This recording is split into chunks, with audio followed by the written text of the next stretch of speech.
Este é um vídeo para médicos. Na prática clínica, um erro muito comum é você tratar o nível de testosterona como se fosse um número isolado, dissociado do contexto biológico, psicológico e comportamental do paciente. A terapia de otimização não é uma receita padronizada, é um ajuste fino, como afinar um instrumento musical. A mesma dosagem que melhora a vitalidade e o humor de um homem de 45 anos, que tem uma boa agenda semanal de atividades físicas, de repente, essa abordagem pode causar irritabilidade ou ginecomastia em outro homem com 60 anos que é diabético e sedentário. Isso não é um erro de cálculo, isso é a consequência natural de ignorar a individualidade fisiológica de cada indivíduo. Nesse vídeo, eu vou te mostrar por que essa individualização é tão crucial e como aplicar isso com responsabilidade. Imagine dois aparelhos de ar-condicionado ajustados para a mesma temperatura, 22 graus centígrados. Só que um aparelho está numa sala de concreto grande com as janelas abertas e o sol entrando à vontade. O outro está num quarto pequeno, bem protegido e com as janelas fechadas. O mesmo número no visor do aparelho de ar-condicionado produz efeitos completamente diferentes em cada ambiente. Assim também ocorre com a testosterona. Dois homens com uma testosterona total de 550 nanogramas por decilitro, os dois com a mesma testosterona, podem relatar sensações opostas.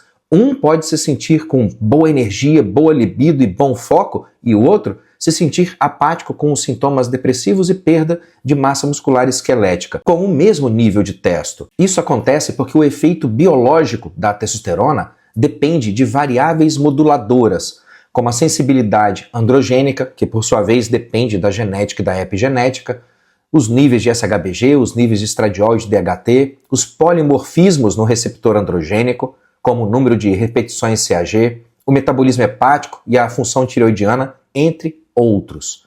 A leitura estática do exame de sangue não conta a história completa. O exame é apenas o termostato. Você, como médico, precisa olhar o ambiente como um todo. A idade é outro fator que deve ser levado em conta ao tomar a decisão por um protocolo ou outro de otimização. Com o avançar da idade, a produção de testosterona declina naturalmente, em torno de 1 a 2% ao ano a partir dos 30 anos de idade. Mas não é apenas o valor total que importa. O metabolismo, a distribuição corporal, a resposta celular e o risco cardiovascular também mudam com a idade. Pacientes acima dos 60 anos, por exemplo, podem se beneficiar de níveis otimizados acima de 600 nanogramas por decilitro, desde que monitorados com cautela e de forma integral, holística, especialmente com relação à viscosidade sanguínea, função prostática e hematócrito.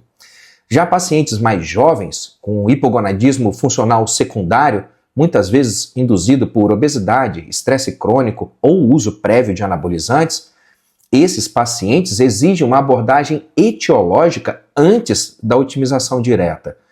A idade não deve ser vista como uma limitação para a terapia de otimização, mas ela deve ser considerada como uma bússola dentro do contexto clínico. Homens com doenças crônicas como diabetes mellitus tipo 2, síndrome metabólica, apneia do sono ou depressão não são exceções. Na verdade, eles costumam ser quase uma regra no consultório. E cada uma dessas condições, por si, pode alterar os níveis de SHBG, distorcendo os níveis de testosterona livre no exame, pode comprometer a sensibilidade androgênica e pode interferir no eixo hipotalâmico hipofisário testicular. Por isso, ao avaliar um paciente com múltiplas comorbidades, você não deve simplesmente aplicar o mesmo protocolo que funcionou num homem saudável de 35 anos.